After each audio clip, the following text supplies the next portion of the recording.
What's up, gamers? Aaron Shack here, and we are live with some React content here. We're going to take a look at a new game called Exodus. You might remember that this game was announced at the Game Awards in 2023, and it has like those Mass Effect vibes. Well, I mean, the reason for this is that James Olin is going to be leading this project, and he is a BioWare veteran. So we're gonna actually like flash back here to the Game Awards and check out the reveal trailer. And I want to show you in its entirety just how this game was announced, and we'll look at some of this trailer. We're gonna look at other trailers, and we're gonna read up on like what the devs are saying about the game, like how they describe the characters, the world, the gameplay, and stuff like that.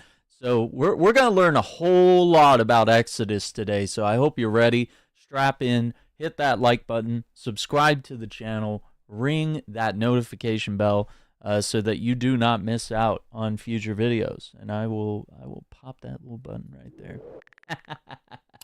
There it is. Okay, for some reason it didn't work the first time. All right.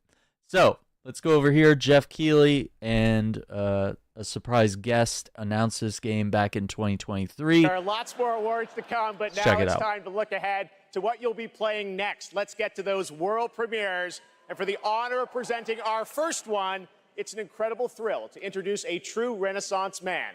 Please welcome Academy Award-winning actor and New York Times best-selling author, Matthew McConaughey.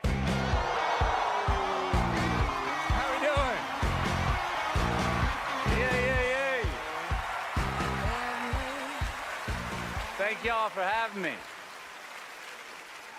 Good to be here. What's up, everybody? Good to be here with you at the Game Awards. Now, I was going to come out and I was going to say the line that has preceded me all my career, all right, all right, all right. But they told me, they said, no, no, no, don't do that. Pleaser. Come out and say, pew, pew, pew. All right, we'll see how that handled. I'm here tonight because I have a world premiere for you from Austin's own Archetype Entertainment.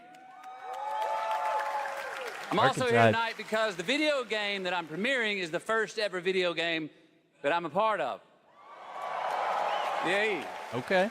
When the Archetype team first reached out to me, I was excited about becoming a part of the gaming world, but what really turned me on was when they shared the game's vision and my role in it. I will be voicing a character in this game, and all I can say is that I will have a unique relationship with every player. In this game, time moves differently. Mm-hmm. Days for you are decades for your loved ones back home. The Just choices like that you make not only affect the people that you love, they'll also affect your entire civilization for generations to come. Now, personally, I have had some experience with time dilation. And now you can too. So now I'm proud to share the first ever look at Exodus.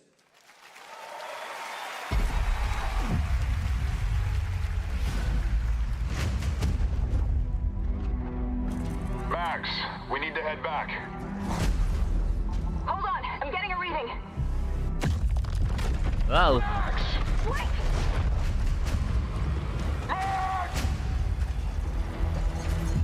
Archetype What Entertainment. she found that day was a miracle. It would be our salvation to fight against the Celestials, humanity's greatest enemy. That's so cool. This is it. They found us.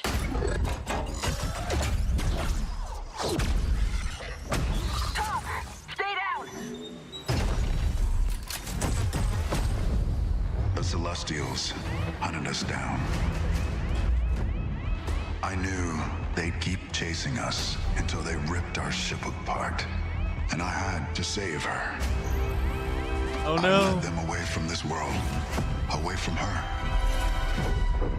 We both knew the cost of using the gates.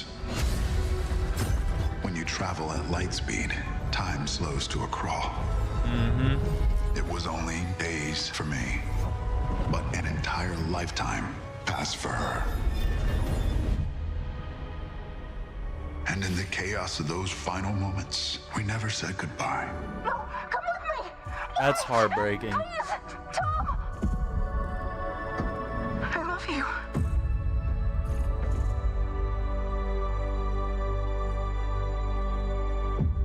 Our service, our sacrifice, discovers worlds, seeds hope, breaks empires. We are the travelers. We wear cool cloaks and hoods.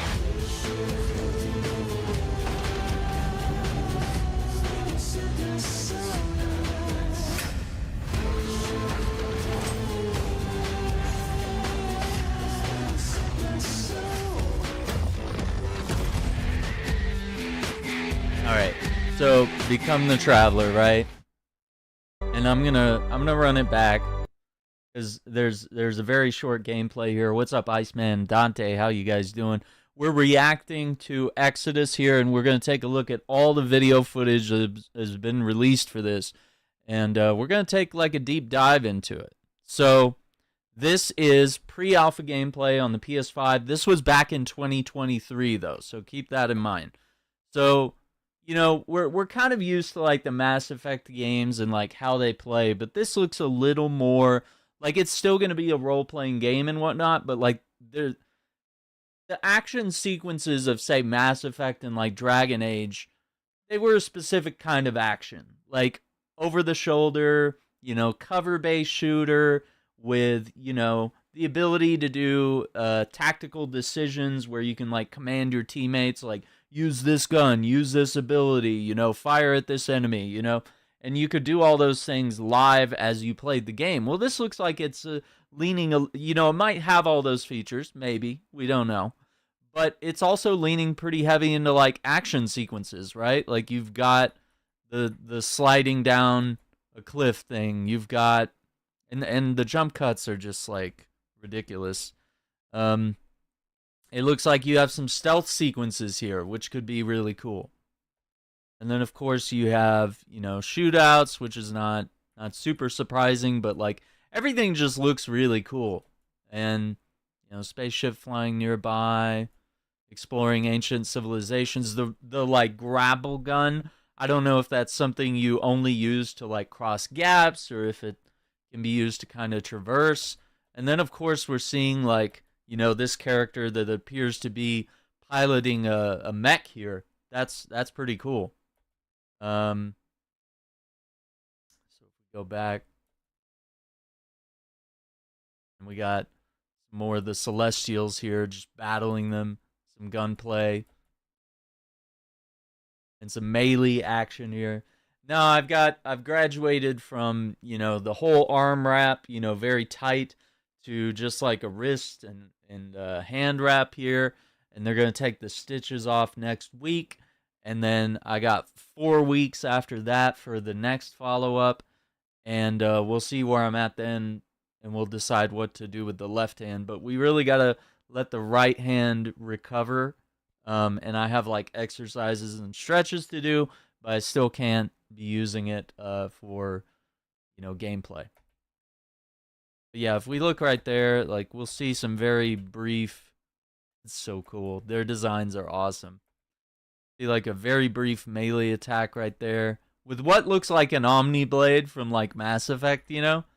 Just, like, sort of a, you know, some sort of, like, computer-generated blade that comes out of your gauntlet, like it, you know, so obviously it's got some of the same DNA, but, like, you know, steal from the best, I guess.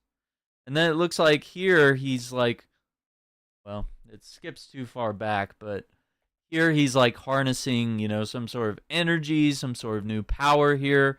You know, very similar to like biotics in Mass Effect, which is, you know, more or less, if we're simplifying it, it's like the Force in Star Wars. You know, you get to do cool attacks. So here he does like a ground pound, sends enemies flying. That's pretty cool. So that's our first trailer. And we know that it's like next-gen consoles only, PS5, Series X and S, PC, and of course Archetype is an Austin-based company with, of course, James Olin, a veteran from BioWare, leading this, and then also Wizards of the Coast is publishing this. So you know there's got to be like some good writing here. All right, so what we do next is let's check out a couple different videos. First, we're going to start off with the Exodus gameplay trailer. This is a 2-minute trailer that came out just a month ago. Okay, I didn't say play. Okay, so let me hit the click button here. All right. And let's go over here.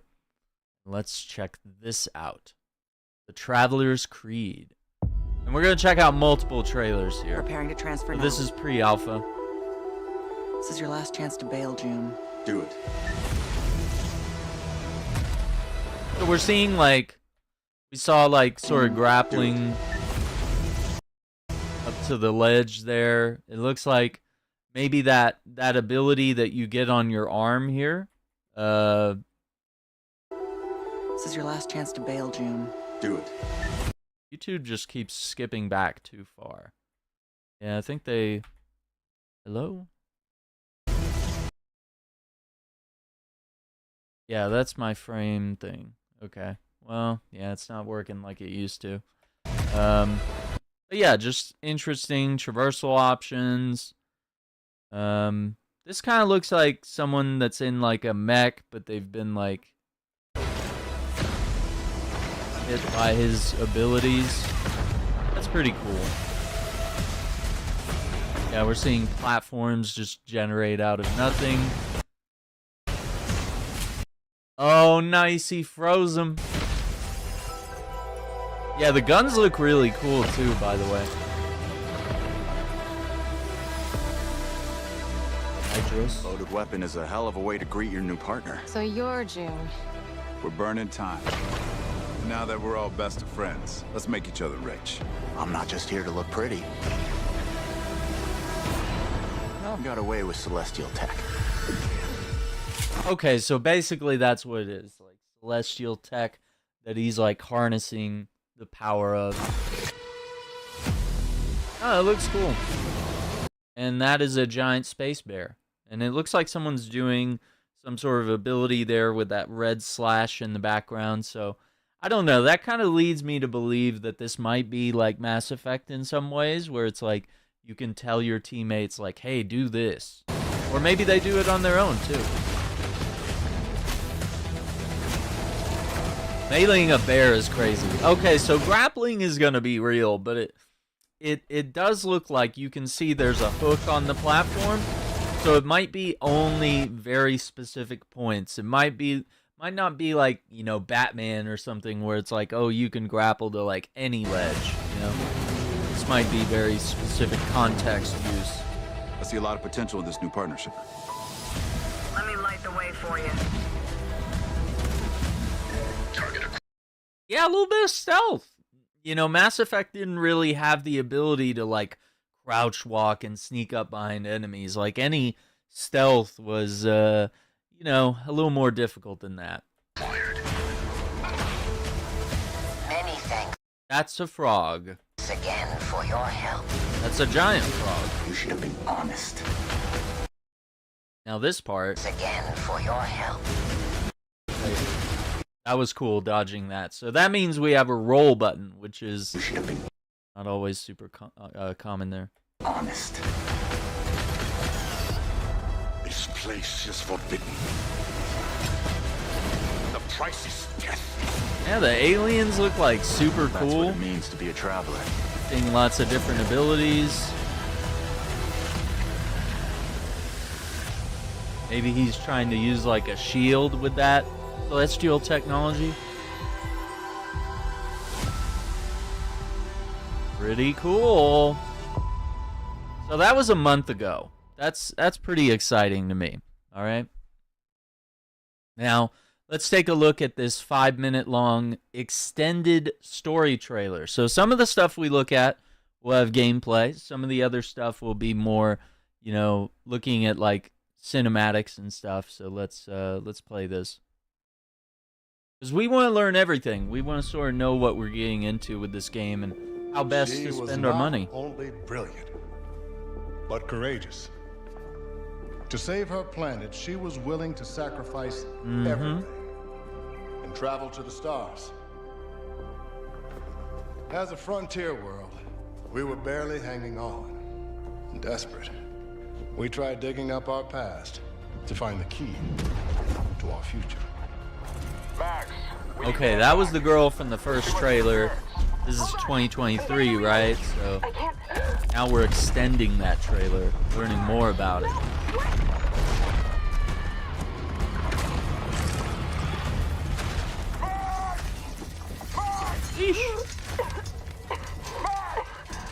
I'm all right.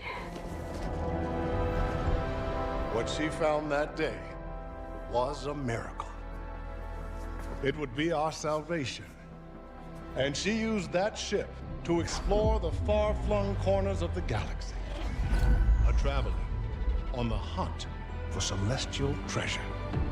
Okay, so a little bit of like treasure hunter vibes mixed in with like space exploration, RPG narrative mechanics, There's your Celestials. Tom, stay down. That was cool. A homing sticky grenade? She put her life on the line to bring back artifacts to put us on the path to scientific breakthroughs. She risked everything, time and again. But despite her bravery, eventually her luck would run out.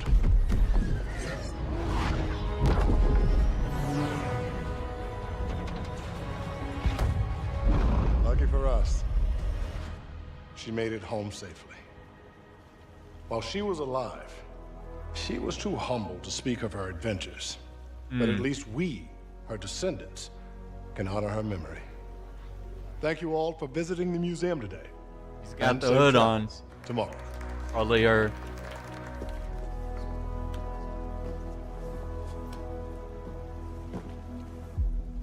Hey, that's off limits. Where's that somewhere? She was always charging headfirst into the darkness. I was always one step behind. Oh, that was the guy who launched her looking in for the the light escape switch. pod. The Celestials hunted us down. I knew they'd keep chasing us Yep. until they ripped our ship apart.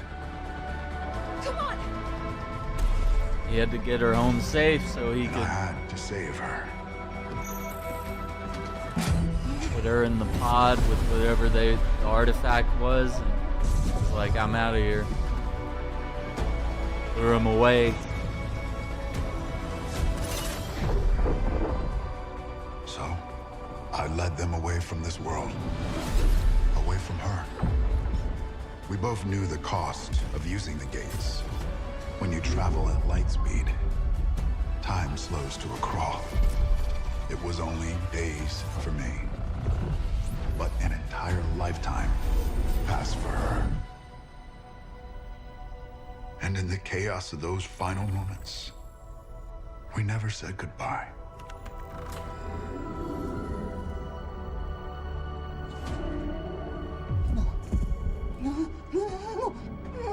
No, come with me. Wait, please, Tom.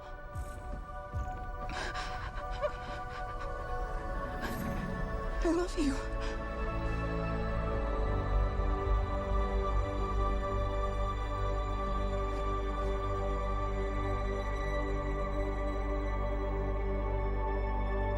And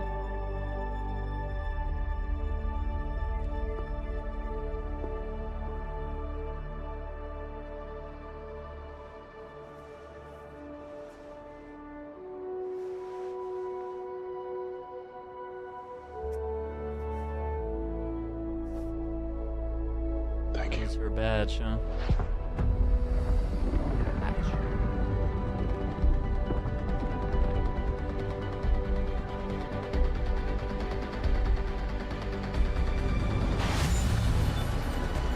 That's pretty cool. And if you actually check out on Amazon the Secret Level series, they did an episode on Exodus, and it was really cool. And it really shows like what the storytelling will be like in this game. So, okay, let's see. I'm just gonna have us roll through a playlist of all the trailers. Then they have like a Q&A series here. That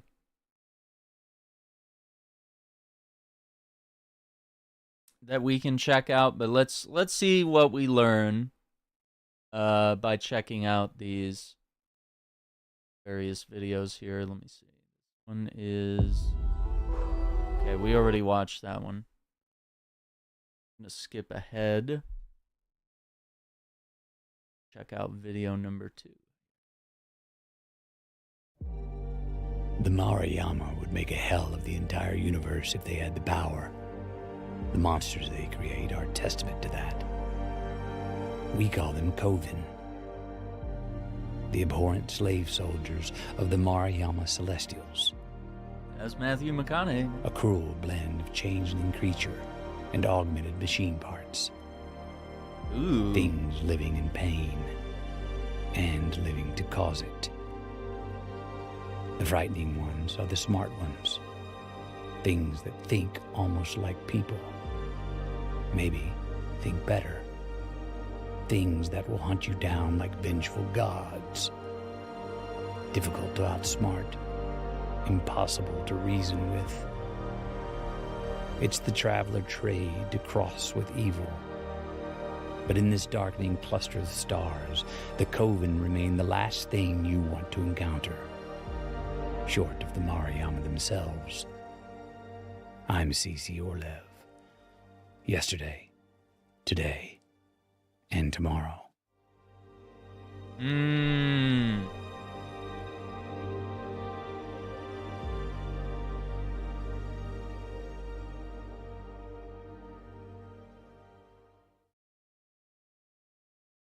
There was a myth back on Earth. 2 ravens sitting upon the shoulders of a god, feeding him information about the worlds below. No secret safe from their all-seeing eyes. Awakened ravens were engineered to be problem solvers, keen curiosity and remarkable memories. But when their Ark ship stopped on the wrong planet, that memory became a curse. Oh. They can't forget what went wrong. Not even all these generations later. Ravens are problem solvers, and people, left to their own devices, cause problems. They need a guiding hand, an all-knowing guardian, uncovering secrets, pushing things in the right direction. Yes, the ravens are watching us. That's kind of creepy. I'm C.C. Orlev. Pretty cool. Yesterday, today, and tomorrow. Yeah, I'm still kind of baffled by like the animal creatures that are like in space. I'm like trying to understand like how that's gonna work. Why are we fighting bears and seeing frogs and Celestials ravens? Are not big on compassion. One look at the Archivir will tell you that much. These hardy changelings were designed to survive the extreme. Acid, radiation, even hard vacuum. So we've seen some of these allows guys, them to adapt to almost anything the universe might throw their way. That doesn't mean that they enjoy it, but their celestial creators don't care much about their pain. Archivir are a disposable workforce, dropped off on dead worlds to mine resources and then left behind when the work is done. Some survive, build up communities under hell-like conditions. Of course, their origins leave most of these groups mighty suspicious of outsiders. So approach with caution. I am C.C. Orlev. Yesterday, today, and tomorrow. Okay, my bad. Steel creators don't care much about their pain. So, Archivir, our disposable workforce, dropped off on dead worlds to mine resources and then left behind when the work is done. and that's kind of Some messed up. survive, build up communities under hell-like conditions. Of course, their origins leave most of these groups mighty suspicious of outsiders. So approach with caution. I am C.C. Orlev. Yesterday, today, and tomorrow. I was thinking about a different creature that we saw in the trailer. I'm not sure that we've seen that in gameplay. All right, the bears. Yeah, I want to understand what's going on, because like, how do they breathe in space? Is there As some we sort all of know, augmentation? The Awakened have a long, proud history of contributions to... Okay, look, they're showing the guy with the bear right here, right? Behind me on screen. So I wonder if the bear could eventually be a companion, even if you fight bears, you know, some of them. But let's see. To our home world. Hey, guy in the bear. But how familiar are you really with the origins of your awakened neighbors? Take the awakened bears. Because of their resilient physiology, their ancestors were charged with bringing medical care to early human colonies living in the most remote and hostile of environments of the cluster. A noble beginning for a species that today can be found too often working as mere military muscle. Aww. From life-saving medic to Oh, deadly soldier. Yikes. Do we call that progress? I don't know. I'm C.C. Orlev. I've always wanted to be able to Yesterday, like pet a bear. Today, Maybe and tomorrow. you get a bear hug, you know, without being massacred, you know. I'd say that's a pretty good leap. Okay, this is the Marayama here. Yeah, these are kind of cool, kind of little informative like bits of lore that get you kind of curious and thinking about things. Do you know what fear is? The Marayama do. They Well, that's what thrive that on ship is. Okay. These monstrous celestials haunt the darkest corners of the cluster, hunting for isolated targets. And, unfortunately for their victims, the Marayama are interested in more than just stealing cargo. Yikes. They want minds, memories, emotions. The more twisted and tortured, the better. They like assimilate, Captured maybe? prey will be subjected to intense psychological torment before being neurologically drained. Those rare few who the Marayama allowed to survive and escape often never return to space, for they know too well the terror that lurks out there, in the dark, between the stars. I am C.C. Orlev. Yesterday, today, and tomorrow.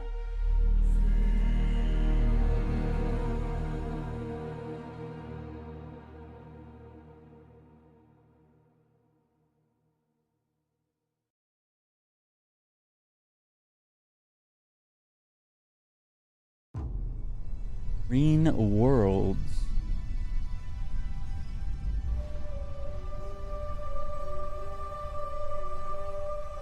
We saw that one thing in the trailer that was like doing some, it was like some green, like poison maybe or something was happening. That weird creature that he was fighting. And it looked like organic. The Colonel says the future of humanity lies somewhere among the stars. He says nothing is as important as finding new planets to call home. And I believe him. Alien worlds found to be habitable are the new frontier for humanity. And those ship designs, as the ancestors once said, really cool. One small step for man, one giant leap for mankind. But most are uninhabitable, or worse, deadly. Their atmospheres and ecologies more trouble than they're worth. Others, perhaps viable in theory, prove nothing more than desolate, hopeless wastelands. Oh no. Some are even hostile. In fact, it often goes that the more beautiful the planet, the more sinister the threats it holds. Oh, what the hell? The few that show fertile promise are made ready for terraforming, and their locations transmitted to the rest of the fleet. Since contact with the other arcs has gone cold, the Colonel insists the Hammercross set up a station here, on Emerald. Alright, that place looks cool. This is Exodus. It's a game that was announced in 2023. Toxic. It might be coming either this year or maybe next year. The latest. Oh no, what happened, guys? Oh no! So we're checking out all the trailers and gameplay and stuff like that, story trailers, and we're gonna read up on some of the information that the developers have released. But this is being led by a BioWare veteran, is leading this team in Austin, and Matthew McConaughey is voice acting one of the characters. Okay, so that's everything. Cinematic reveal trailer from the Game Awards. Yeah, so we've watched all those. So if we go back here, there's some like founders Q&A videos. Maybe this will enlighten us some more about what's going on with that. These are a couple minutes each. Let's see what it's all about. No, it's not an MMO. It's like a single player RPG. Like think like Mass Effect, because I mean it's literally being led by some of that team. What is going on here? I thought Q&A video series.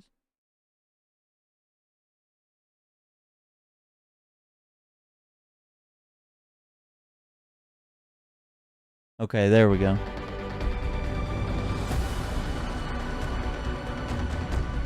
Yeah, let's check out some of these. How does time dilation play out in the game? The capital city on your world, Persepolis, a major hub of your adventures and your experience. And so you go off on your Exodus journeys and you leave behind your city and some of your friends and maybe even family members, and you make choices about them. For example, not everyone has to come on an Exodus with you. You might leave some behind.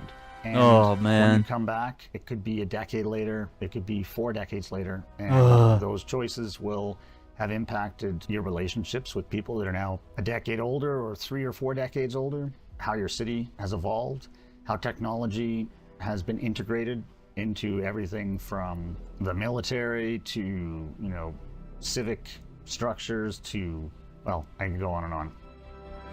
What makes the Traveler the player character unique? June is the player character in the game. You'll have some options in terms of character creation that we'll be talking about at a later time, so that'll give you some unique aspects to who June is for you. But ultimately, your player experience is going to be dictated primarily by the choices you make throughout the experience overall. You'll make choices both at a kind of micro level and a macro level in terms of the overall story and in terms of the things you do with gameplay. So you'll be able to customize your character through some traditional ways in that you can do in RPGs with skill trees and progression paths that we think are going to be compelling for players.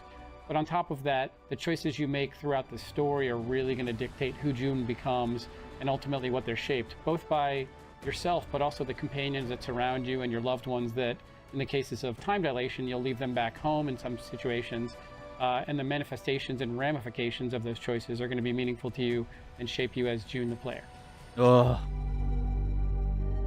Was your vision for the Travelers? Well, actually, I'd say that it was more Jesse Sky's vision. He was the one who solved the puzzle. We were coming up with the universe and figuring out what a player was doing, and Jesse just kind of brought it all together. You're going to be part of an organization that goes out and finds these remnants that you can bring back that will help your world and change your world, and that's going to be the centerpiece of the IP because that's what the player is going to play as, and that's how the Travelers came about. Jesse is our creative director, and he has a really good way of taking all the elements and figuring out how they work holistically, and then coming up with something cool that players will want to be. So that's how players always want to be like explorers. Yeah, one of the coolest things for, if I can add on to that, is just when it was described to me by James and Jesse early on, there's elements of it that we want to feel elite and somewhat secretive. You can think a little bit of inspiration from like the Jedi, but there's not like a Jedi Council in the game that kind of is an overarching kind of structure to it. They're a little bit more rogue, a little bit more independent, but still work towards a common goal of saving humanity. And I think that's kind of a binding force with them on these journeys that they go on that are interstellar and have impact on them timeline-wise that's different from a typical journey.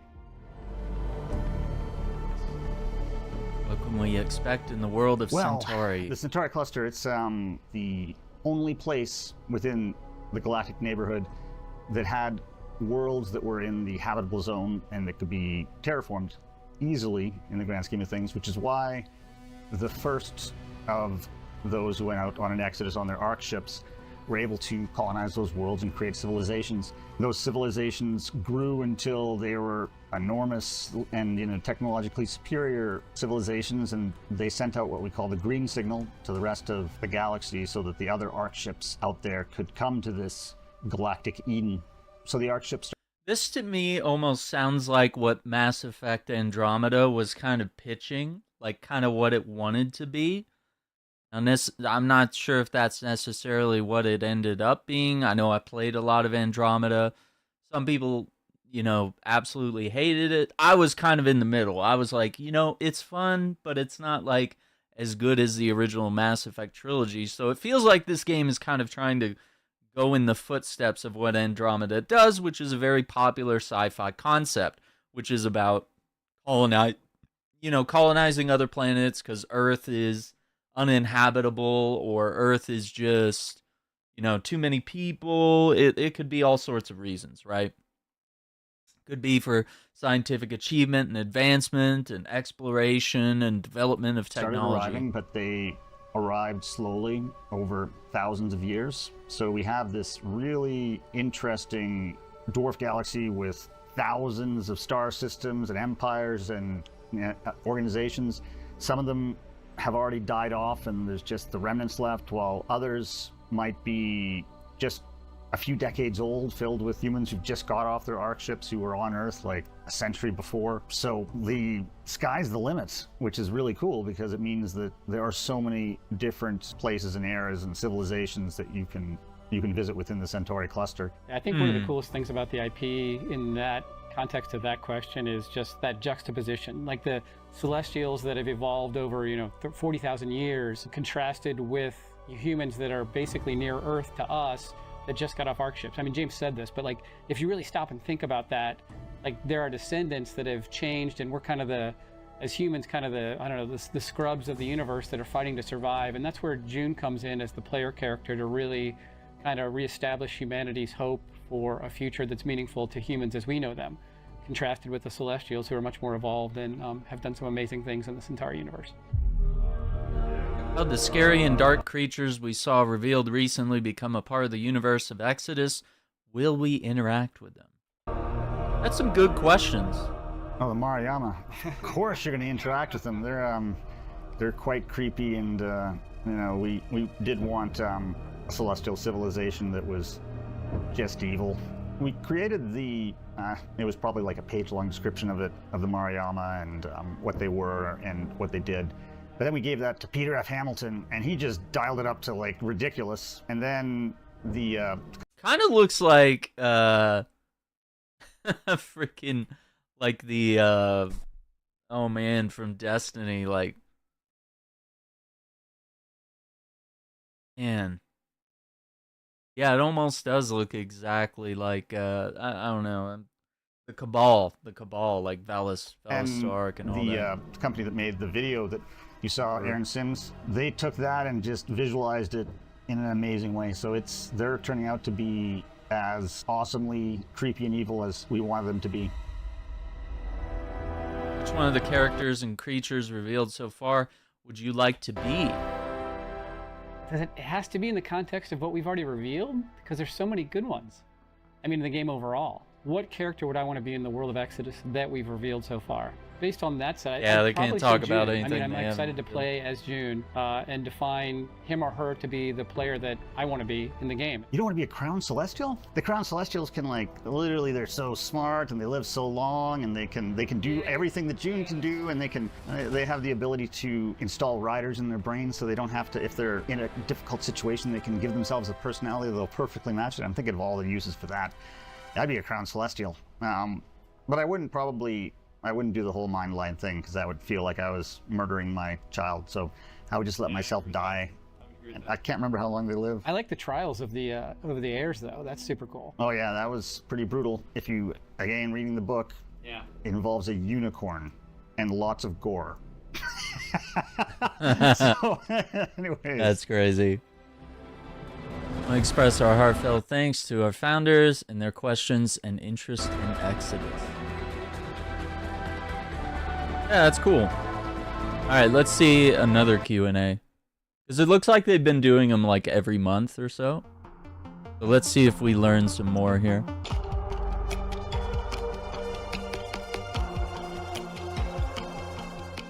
I don't think the Awakened count is small, but I really do love the Awakened. But I'm a really big fan of the Silicates Daemons. I think they're really cool. I like Lifestone. It's super cool. Like, if you've read the book, you're familiar with it. It's a little bit different in the game, but we still do some cool things with it and are going to give the player a lot of opportunity to leverage that as a tool in their player kit to help their progression and their journey. Will all the missions involve choices that impact loved ones over time due to time dilation?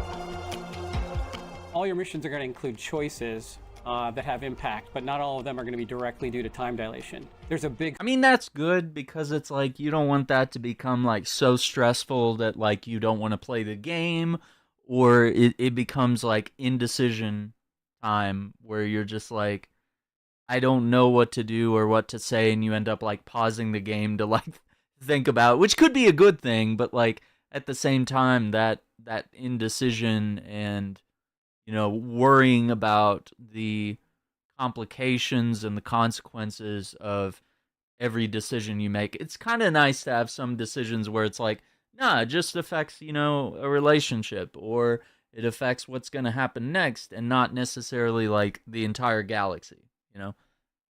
Like, not every decision needs to be like maximum consequences for all of time and the rest of the game. Story in Exodus, and you're going to be making choices throughout the entire game, of course. Maybe one of the coolest aspects of it is that some of your choices are going to create a domino effect. Like in Act 1, when you have to decide which companion... Oh, can I share this? No. No? Okay, well, there's going to be some cool choices that have cascading effect in the game, and the ones where time dilation is in play, yeah, those are the most significant in the game and likely to have the largest ramifications in your story. All the choices you make are going to affect your progression as a character and how you develop as the traveler. Your choices are also going to have an impact on your homeworld and the people that you care about, but the wrong choice can change your relationship in ways you may not anticipate, or maybe that was the right choice for you. Ultimately, it's your game, and we want to give you those choices to do those things.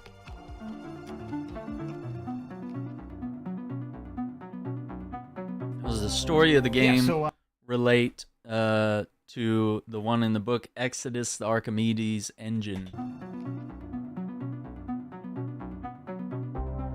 Yeah, so even though the star system where the video game takes place is pretty close to the Crown Celestial worlds of Peter Hamilton's novel, it's not in the Crown Dominion, and the humans there aren't dominated by the Crown Dominion Celestials.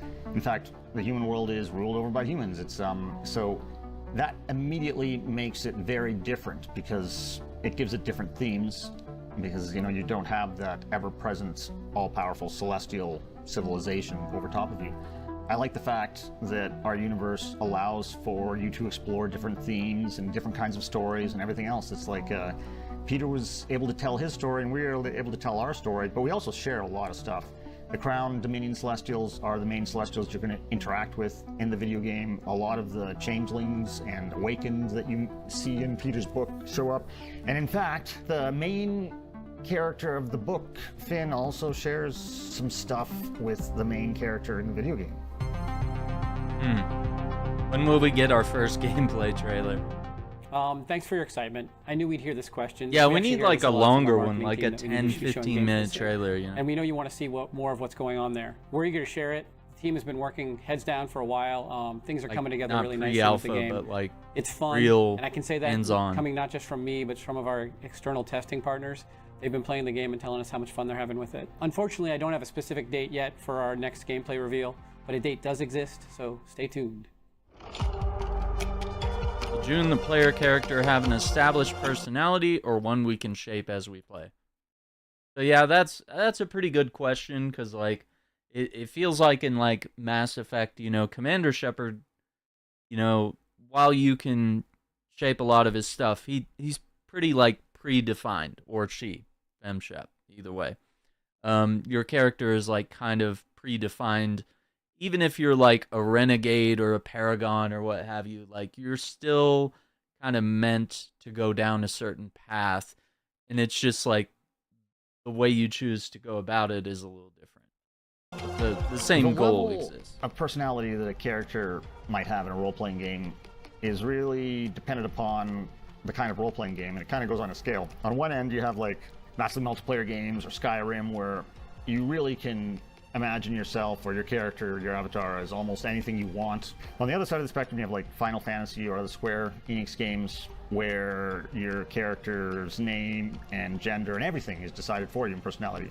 So at BioWare, we had two kind of different types of franchises. One was the Dragon Age, one was the Mass Effect, and Dragon Age we allowed more character customizability. It was more important, because Dragon Age was kind of like a spiritual successor to the Baldur's Gate franchise, and that was important. Mass Effect was more authorial in how the personality was developed, as in, you know, the developers gave Shepard more of a personality. With our game, we are leaning more towards the BioWare science fiction game. You're still going to be able to obviously make choices with a lot of cinematics and where you're fully voiced. We want to have lots of drama. That's hard to do if you don't have a personality. Yeah, I think that's fair. So it seems like they're leaning more towards like a Shepard type, you know, portrayal, where it's like, you know, you can still decide to be like nice and kind or a total jerk. You know, you can go like Paragon or Renegade. But at the end of the day, if you want a compelling story, your character almost needs to have some sort of predefined personality. And the question is like, will players find that personality something cool that they latch onto? Obviously, it's better to have a character like Nathan Drake, you know, with a big personality that's really cool, that you can just immerse yourself in his life and his world, than it is to have like a blank slate character that like doesn't talk or doesn't really have much of a personality. Think of like GTA 3 or like even Master Chief in some ways. He doesn't say a whole lot. He doesn't, you know, most of the game is just him being like Doomslayer and just kill everything. You know, it's like there's like different takes on that. So it is cool to have like a lot of personality and a lot of that. Not necessarily predetermined, but, you know, have it planned out. So time dilation, will weapons and equipment be obsolete by the time you return? Ooh, that's a good question. Yeah. Yeah, in Exodus, your weapons don't become obsolete as you journey through the game, but you do progress with them along the timeline that you follow. And time is a factor. Yeah, and the guns look really cool. Weapons as well. You'll see years and decades go by, especially on the Exodus missions that you journey out on. And technology plays a factor there, obviously, and it evolves with you over time. On these journeys, you're seeking out remnants that are critical to your pursuit in saving humanity, but you also have the choice when you get back home to decide how you want to use those remnants and harvest them. And we think that's a really cool thing, because some of them are going to affect different parts of your player experience, but also your civilization in the game. But they can be used to help make your technology personally better too, in a cool way that we think players Yeah, do you want to be selfish and because like you're a traveler advance yourself and your weapons, or do you want to like apply that and harvest it for like the good of civilization, for maybe scientific achievement or you know, some sort of break in culture. Getting incredibly powerful artifacts that are far beyond your civilization all the time, those aren't going to go out of style because they're just so much better than anything that your world is going to have. It's going to take hundreds of years, maybe thousands, for your world to catch up to some of those civilizations. Can you share anything more about CC Orlev? He seems like he's going to be very interesting. Who's playing CC Orlev. That's Matthew McConaughey. Matthew McConaughey. Yep. And he's obviously going to be a major character in the video game. Oh, that's great to hear. Really revealing anything at this moment, but in the Maruyama video, at the very end, he makes that strange sign-off, yesterday, today, and tomorrow, and that's a clue. Anyways. Third person or first person? Feels like third. We're making a third person action adventure game. That's our favorite perspective. Is it still your favorite perspective, James? Mine is real-time strategy, but that genre is dead. Just kidding. Oh no! Really Don't say that, it's not James. as big as it used to be. Yeah. Well, third person. We hope that's what you all Things want have to hear. changed. Yeah. We're listening to your comments and your questions, so keep sharing them with us on the Archetype Entertainment social channels. We don't say this enough, but we appreciate all your comments, all the things that you send to us. Thank you for your support and your feedback. That's cool. I dig it. Let's see how many more there are of these. These are really cool. Oh, September, April. Okay, some of these are going back a little ways, but some of these are a little more brief than the two that we just watched. But I like it. It feels like, you know, we're learning little bits and pieces here about the game and the world. So I'm you? a huge science fiction fan, and I really felt that I had, one more story to tell. It came from actually a long time ago, back in 7th grade, I think. I was reading about Einstein and, theory of relativity and time dilation, and it just blew my mind. I had a teacher who assigned us a short story. We had to write a short story. Before he assigned it, he said that he'd never given out a 100% mark. And of course, I'm very competitive, so I was like, I'm going to get the first 100%. But I spent the entire month, because we had a month, writing and rewriting and writing and rewriting. And I wrote a story about time dilation. Fast forward to today, and that's the kind of story I want to tell. Oh, also, I did indeed get that 100%. So I can attest to the reality of all of that. Like, the fact that James has been that big a nerd for this entire time is amazing, and why we're doing this amazing game together. But also the competitive element of it too. So yeah, totally true story. Totally true story. Will there be a correlation? Totally come on, correlation between choices made and story progression? If so, in what way specifically? This is one of the exciting parts of what we're building in Exodus. The choices you make are going to impact story progression in a bunch of different ways. Your choices are going to have consequences for your loved ones back home. You're going to see that impact on those choices in cool ways we unfortunately can't reveal quite yet, but they're also going to affect a bunch of other things. Progression options for your character as you advance in the game, your home world and your civilization overall, and that's going to be pretty enormous. We're super excited about that. There's a really cool element that I think we really internally are most excited about, which involves some crazy outcomes with your companions. I wish we could share more today, but we've got to save the details for later. Any games take place in space? Wait. Later. And have not included the ability to explore open space. Oh, that's fair. Will this game give us the ability to explore open space?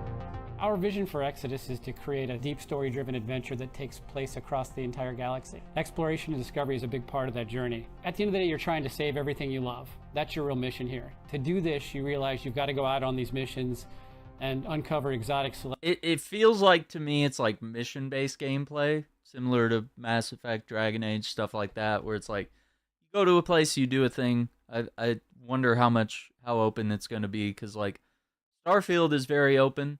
No Man's Sky is, like, extremely open, and this feels like it's got to be, like, somewhere in the middle. Celestial remnants. How you use them when you get back home is where it gets really interesting. You're back on your home world. Like, are we going to be piloting spaceships and blasting bad guys? Like, do you want to use it to make weapons against the Celestials themselves, or expand scientific discovery for humanity? That's just one example, but that's what this is about. Exodus isn't about broad open space exploration. Okay, You're on specific missions to recover these remnants. You're driven by time. It's your enemy you can't see, but you also can't ignore it. And that urgency is to get home. Figure out how to leverage these things to save your planet, not miss out on what's happened with your loved ones while you've been gone due to time dilation, That's really what it's all about, and we're really excited to unveil that to players. Time jumps are crafted as story leaps, and are you entering a different chapter of the game's story when you return?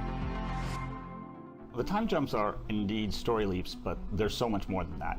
Before you go on an exodus, you're going to need to make some really important decisions about your friends, your family, and your entire world. You're going to make these choices knowing that you won't even see the consequences for years or even decades. This gives extra weight to every choice that you make. Your choices are going to continue to have an impact throughout the entire game. Yeah, it seems like it's leaning more to Mass Effect than like Starfield or No Man's Sky. Upon your return.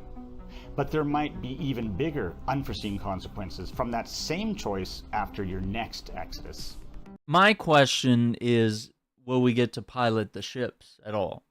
Even if it's, just in little episodic space battles. Because that's how it feels. It's like, pick a mission, go there, do a thing. Most of what Mass Effect was like, sure, you could walk around in the ship, but like you never really got to like properly fly the Normandy. So I'm not sure they're gonna go that way with like actually letting us control a ship like we would want to maybe. Will we ever meet a sentient alien? Yes. I mean, I think will, in fact, a lot of those races you will meet are several sentient aliens. Yeah. Even adventure with sentient aliens. But the definition of alien in Exodus is a little different because they aren't extraterrestrial. Everything has a terrestrial origin. Everything has come from Earth and has evolved over 40,000 years. And that can lead to some really weird civilizations and versions of humanity. Or that explains why there's like animals that are not from Earth on we humans other turn planets. Wolves into chihuahuas just through breeding them, and now take that, multiply it by 40,000 years, and using all sorts of genetic technologies, and we have a lineup of aliens that's going to be weirder than most science fiction games or science fiction worlds that you've seen. Yeah, that is kind of weird. Break down silicates. What is this? When you break down silicates more in terms of gameplay, would you be playing as a silicate, like a different class, once your character is infected? Ooh. Silicates are, they're really cool, and they're going to be one of those things that I think people will remember about the game. However, I can't really talk too much about them because I don't want to spoil anything, but I can say that the choices you make in the game will have a huge impact on how silicates appear in the game. So you might be talking to your buddy who's also playing Exodus, and you'll describe your experience with silicates, and he'll be like, what? That's nothing like what's happening, in his version of the game.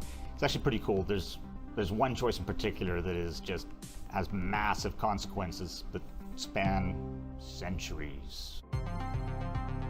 Will the game support a variety of different gameplay styles? Can we customize our weapons and abilities? Oh, definitely. The game supports many different play styles. Like, this is something that's really near and dear to us in terms of the minute-to-minute experience that we want to deliver to players. You're going to be able to build up your character that suits you and your play style and supports the choices you want to make as you play along in the journey that you go through on Exodus. Gameplay to see before the game launches. Yeah, come on.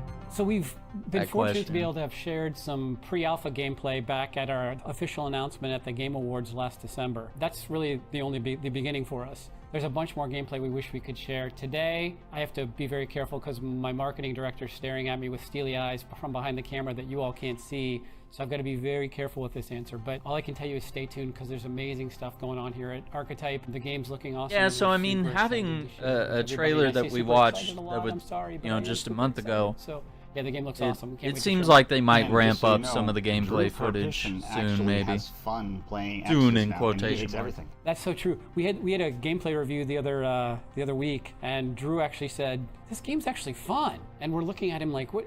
Is that an insult and a compliment from Drew simultaneously? And it was beautiful. Gameplay features, changes in future, different endings. Well, the game's ending is one of probably the defining features of Exodus in that, the choices you make are going to essentially have impacts from the beginning to the end of the game.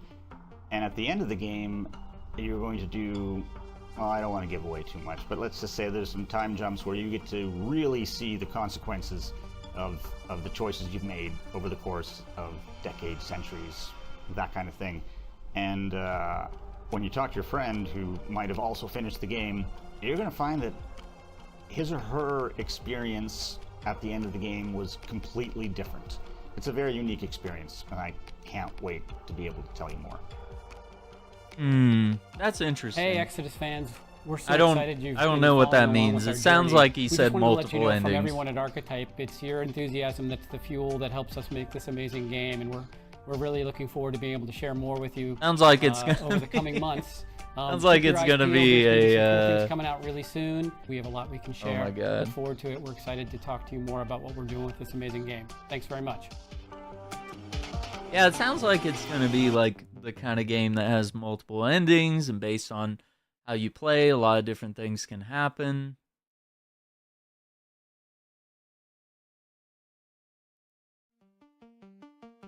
Let's see, I think this is the last one that's like 7-8 minutes, yeah. Hi, Yeah, these others are like a minute long, just kind of quick. I'm the studio head for quick Archetype hits. Entertainment and one of its founders. Hi, I'm Chad Robertson. I'm the general manager and one of the founders of Archetype Entertainment. Bring the same companions, or will they need to change? Yeah, companions are a huge part of Exodus. We understand how important they are to players. They're super important to us. We've got an amazing, diverse cast of companions that we've put together. I would love to reveal a bunch of them today, but so far we've only revealed one, and that's Elise. She was revealed to all of you on Valentine's Day back in February. I hope you like her. She's representative of the kind of diversity we have in the game, including some non-human companions that are going to come your way over time. Will we be able to play as a non-human? So, non-human playable character. Great question. The answer is not trivial. It's actually a bit of yes and no. We're super excited about some of the things that you're going to be able to do as a player, but because of that, we're not going to reveal all the details for a little while ahead of us. In the universe of Exodus, when talking about aliens, aliens are, you usually refer to an alien as something that evolved on a planet other than Earth. Now, everything in the universe of Exodus has a terrestrial origin. However, they've evolved over tens of thousands of years, so some of them have evolved into incredibly strange, wondrous, and weird creatures that are often much weirder than the classic aliens you might see in other science fiction franchises. It also includes things such as the awakened, intelligent animals from Earth. There are all kinds of cool stuff that you're going to be able to run across, interact with, and, well, obviously fight as well. So, yeah, there is a huge diversity of species other than just celestials. I'm not going to go into a lot of detail about the different classifications of them right now, but that information will be coming later on.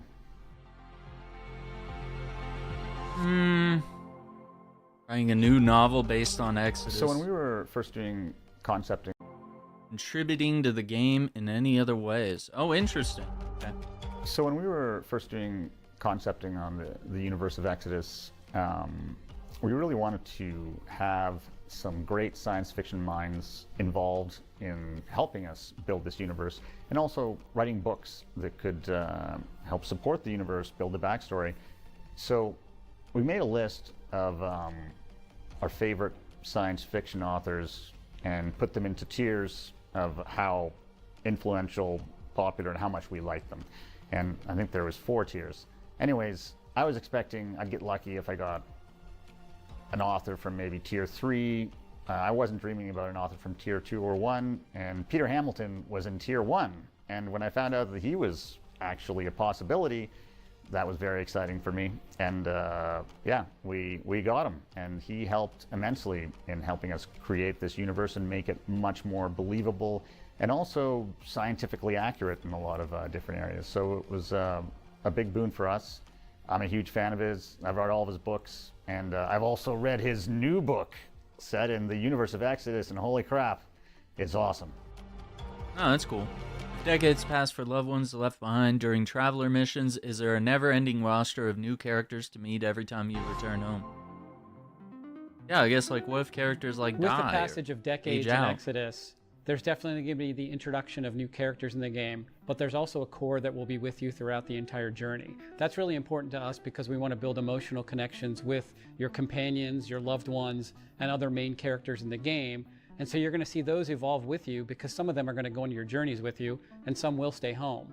But ultimately, there's that core that you're going to see again and again and build deep foundational relationships in addition to new ones that you'll see when you come back home and in other aspects of the game. So we're super excited about unveiling that to players.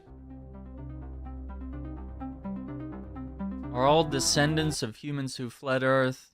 Yeah, there's non-human creatures Exodus of Earth. has a diverse like the cast bears of, and all the other stuff. strange creatures, intelligent, non-intelligent, and as I had said before, all of them have a terrestrial origin. That doesn't mean that all of them, however, are evolved from humans. Yeah, as exactly. Some of them will be evolved from what we call awakened animals. Animals whose intelligence has been enhanced, and then over the course of tens of thousands of years, Kinda crazy. They've changed into creatures that sometimes are in no way do they look like the animals that they evolved from. There will be creatures that are not descended from humans in the game, but they will be descended from terrestrial animals. Come on, you of have to one sort or tease one. You another. have to tease one out, man. Just shout it out. They want to know. Well, I can say that. No, I guess I can't say anything. Oh, I tried. I Yeah. tried for you, but yeah, he's too good.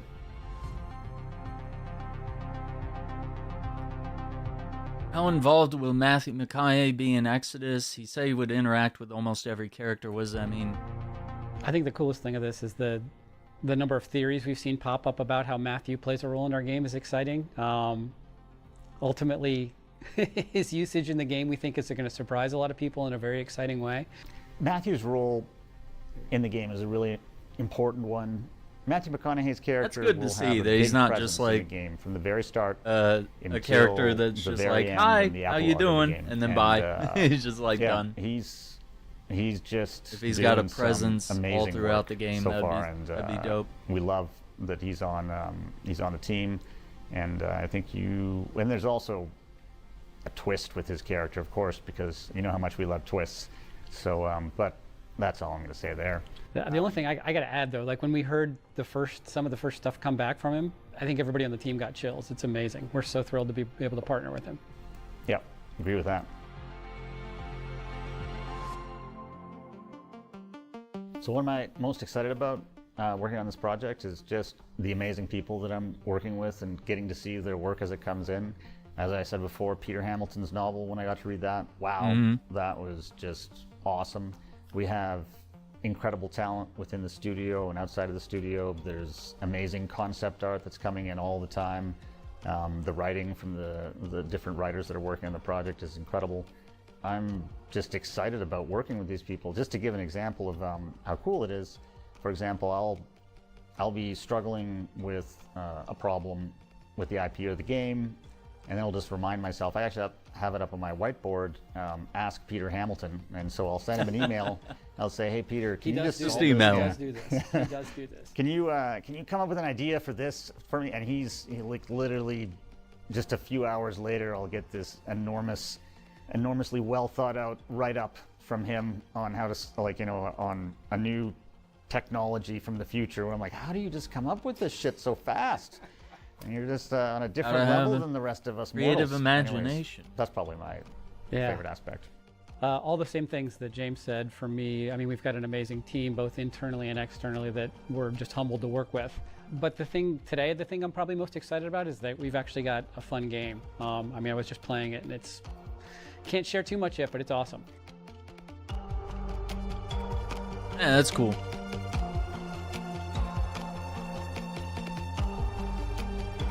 Yeah, let's see what some of the shorter ones are about, and if we learn anything new.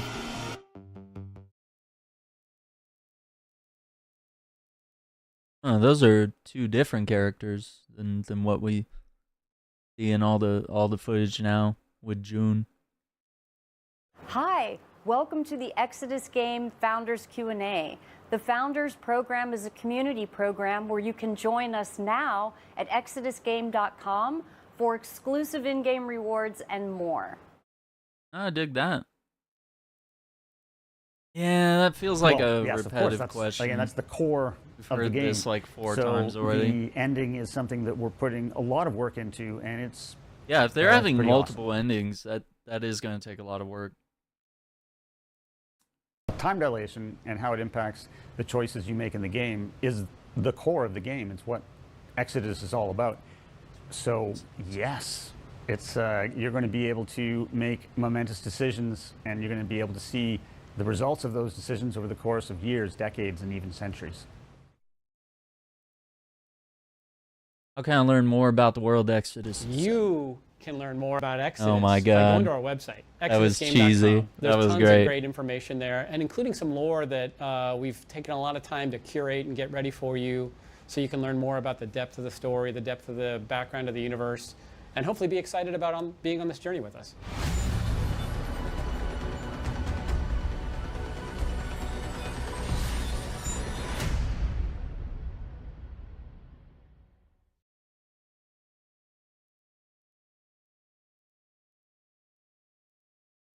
Hi, welcome to the Exodus Game Founders Q&A. The Founders Program is a community program where you can join us now at exodusgame.com for exclusive in-game rewards and more. Okay, we get it. We get it. What inspired you? No, we've already heard this question. I mean, I think the idea of game, lifelong Same. That is butterfly effects, or mostly linear choices. The game is definitely not linear. That's not the style of game that we've ever been interested in making. It's, yeah, no it's linear you make choices. decisions. Not only will your choices impact the fate of your people and world, but also you're going to have the freedom to explore this new universe the way you want to explore it. That's always a very important factor in a role-playing game. So definitely not linear. Fair enough. Yeah, I just want to browse these and make sure. So you're going to be able to shape our world, define our character. We've already had that.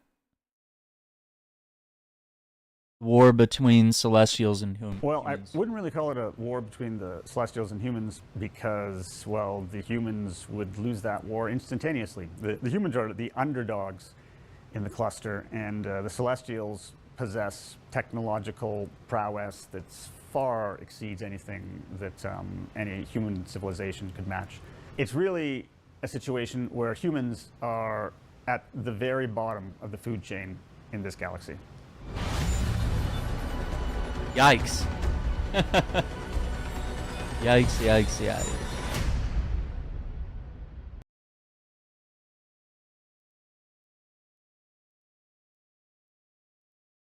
Okay, there's like two more after this one. Welcome to the Exodus Game Founders Q&A. I just want to see if we get any new questions. The Founders Program is a community program where you can join. Or if it's just...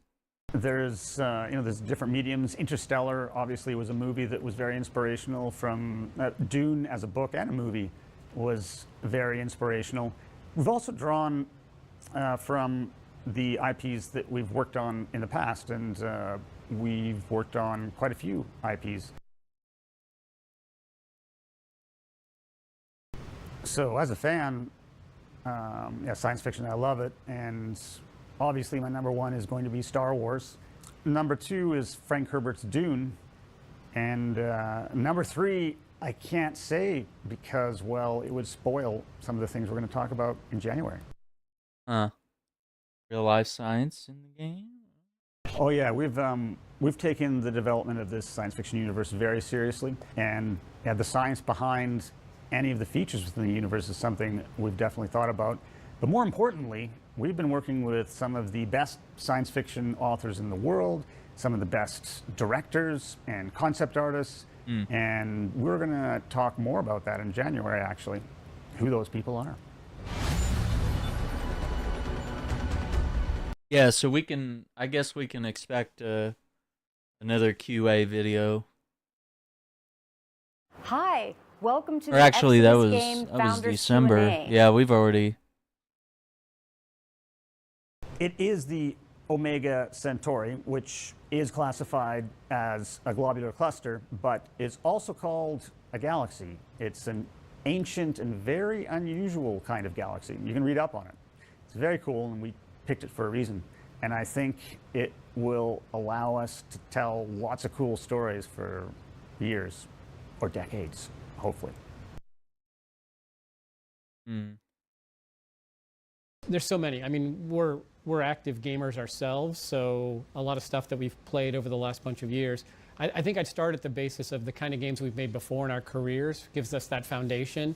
You know, RPGs with choice and consequence, where choices really matter, is probably one of the biggest driving parts of it. But then inspiration in terms of current stuff, everything from the Horizon Zero Dawn series to Tomb Raiders, up to even things like from Naughty Dog like Last of Us. Like the quality bar that each of those brings to their different facets of the game are things we look at and hope we can bring into the experience that players will love with Exodus. Views for the trailer music. We're just fans of them. They're awesome. They're rockers that make great music. Ultimately, we also felt like their fandom for science fiction and for games, because they're gamers themselves, really maps well with what we're trying to do with Exodus. And ultimately, I don't know, it fits what we're doing really nicely. Like if you watch that trailer, the tempo of it, the drive of it all just really maps in really nicely, and we're excited about having them as partners in our first journey with the first trailer that you saw. Balanced gameplay and telling balance is the key word there for story. us. Like we've always felt like a great narrative will drive and carry the player experience overall, so that the minute-to-minute supports it, makes the player feel like they're part of it and an active participant in what's going on in their player experience overall. Okay. I think, is there one more to this? Just kind of catching up on everything they've done. Yeah. I think after this, we'll take a look at some other things. Welcome to the Exodus Oh Game my Founders God. Q&A. Is the protagonist voiced? Oh, yeah, come the on. protagonist is voiced. We want players to feel that identity and connection to the player. Basic. And voice is a key part of that to make it feel immersive. What would you like to say to the sci-fi We're fans? super excited to have sci-fi fans join us on this journey. It's something we're passionate about, and ultimately, Can't find any other questions that motivate us to make a great I don't know if experience that's for the only other players question is they driven answer. by the universe that we've created here, and we're hoping that you enjoy it too. We are also huge sci-fi fans, and we want to make a game for you that you're going to love, and that hopefully you remember decades from now. Makes and sense. It's a game where we really are focusing on choice and consequences, and that will be evident when you get to the end of the game, which I hope you and your friends are talking about years and years from now. The reason we're sitting here talking is because we're passionate about what we're doing, but we also really value, I mean, we worked on some games that we're really proud to have been part of in our careers, but one of the biggest lessons we learned was building a community actually helps us in so many ways. It helps motivate us, but it also helps give us feedback on the things that we're doing that ideally will make the game that much better. So spending this time now to help get you introduced to our universe is really important to us. We're not doing this just to, attract people to what we're doing. It's about building a community now that's with us for the long haul, to stay with us for the long haul. We would love this game to be something that we're still talking about 10 years from now as players and as developers for it, and that you're enjoying just as much 10 years from now or more than even today. Cool. All right. So I want to take a look at a few other things. We'll see if we can pull up some other details. But I think for the most part,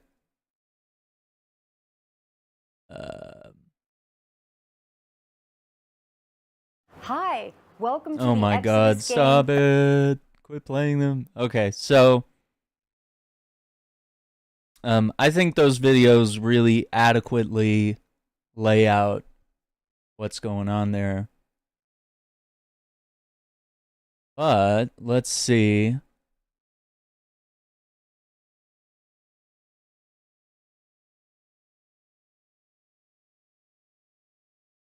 Okay, so it says, become the traveler. Having fled a dying Earth, humanity has found a new home in a hostile galaxy. Here we are the underdogs, fighting our final battle for survival.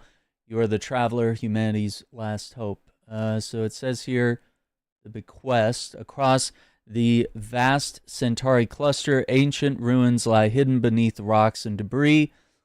buried remnants of those who came before us, an endless cycle of civilizations, human and celestial, rising to glory, then crumbling into dust. Let's see.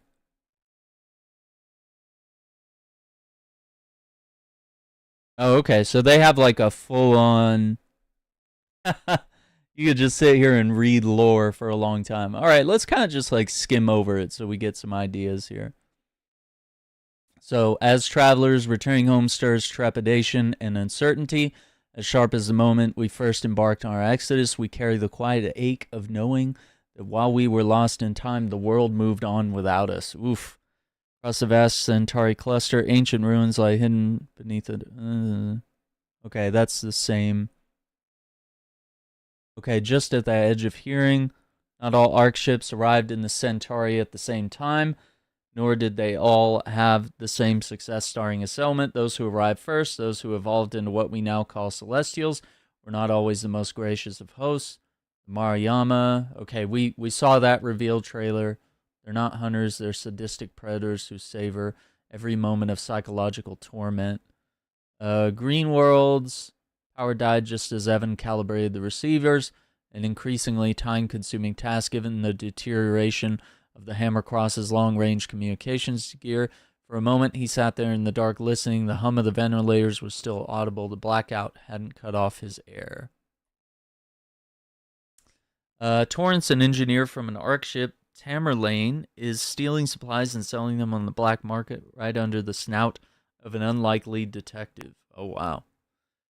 Inheritance, Edith, a brilliant engineer working on an impossible deadline, struggles to reconnect with her teenage daughter before time runs out. Kendall's job as chief technician on the abandoned bride forces her to get creative in finding spare parts to keep the ship's systems running. 99% workable. Jurgen Barendown, billionaire financier, the fortunate son, hosts a party for his wealthy friends on the eve of the ARC ship's impending launch, but not everyone will be celebrating. That's crazy. Traveler's guides. So yeah, we know about time dilation. Tiny blue marble.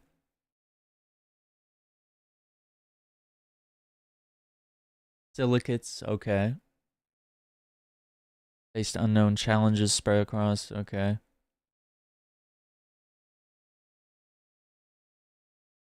I want to see more on the silicates. Let's pull that up real quick. Quit it.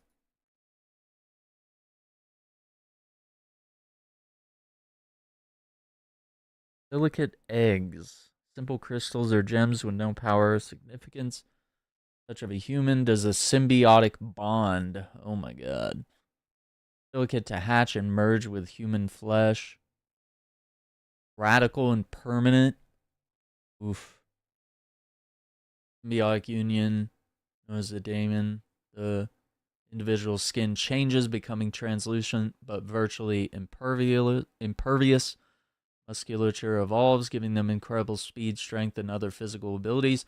They become something greater, something even the Celestials fear. Oof. They don't need weapons. They are weapons. Okay, silicates only bond with humans. There are some who see them in a religious light. Human-silicate coexistence is preordained. Ooh. Brought to fruition by a higher power. Daemons are prone to intrusive, violent thoughts and urges. Some theorize silicates are speaking to their hosts through these dark musings, influencing... Oh no, it's like the Borg. They all assimilate. Oh no.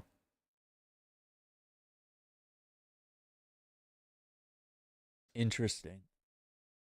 Yeah, it'll be interesting to learn more about that.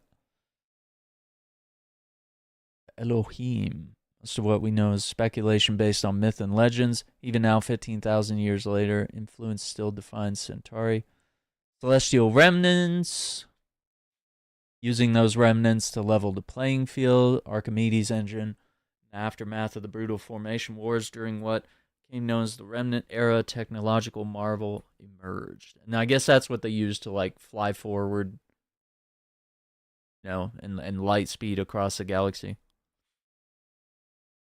Okay, so founders get the Exodus Aegis spacesuit, and you get a founder's patch. First First to know Exodus news, events, and more. Get the Traveler's Star emblem. Okay, that's pretty cool. You just do the email, refer some friends, you unlock the Founders Friends Champions Cloak. That's pretty dope. I dig it. The website has like a lot of lore here, so if you want to explore more into Exodus, but I think I'm pretty well sold. I think it looks really cool. And I think at this point it's really just up to like, you know, all we've seen is like pre-alpha gameplay. I think the next key part is going to be when we see like actual gameplay, like, you know, they show us like the UI, the menus, like will we be able to, you know, sort of control our teammates in the way that we're familiar with in games like Mass Effect and Dragon Age? You know, what's the character customization like? Are we going to be flying spaceships at all? Or is it just kind of, you know, you just choose to do a mission here and then automatically you sort of just fly over there? You know, how's all that going to work? So I don't know. Seems cool. Seems interesting. I'm always excited to see more about it. So I will be live later. I think we're doing 3-player Helldivers tonight with the guys. I will just be in my spectating mode, but I am going to try to display all their gameplay on stream. But yeah, this has been Exodus, and like the more I've learned about this game and the fact that I can just pull up the website and read even deeper stories about the lore of these characters and the world and stuff, makes it all the more interesting. So I hope you're as excited as I am. But yeah, just that small, like minute long or so glimpse of gameplay is kind of like all we really have to chomp on for now. But I am excited, and it does look cool, and I hope we'll see some more soon. Given that gameplay, or not the gameplay, but the last trailer that they dropped was like a month ago, you know, it's possible that maybe we see things as the coming months go by. If this game is to come out this year or next year, maybe we'll learn some more. So looks very exciting to me. So thank you all for watching. I hope you enjoyed this. If you did, make sure you hit that like button, subscribe to the channel, ring the notification bell so you don't miss out on future videos. Take care, be safe. We'll see you on the next one. Bye.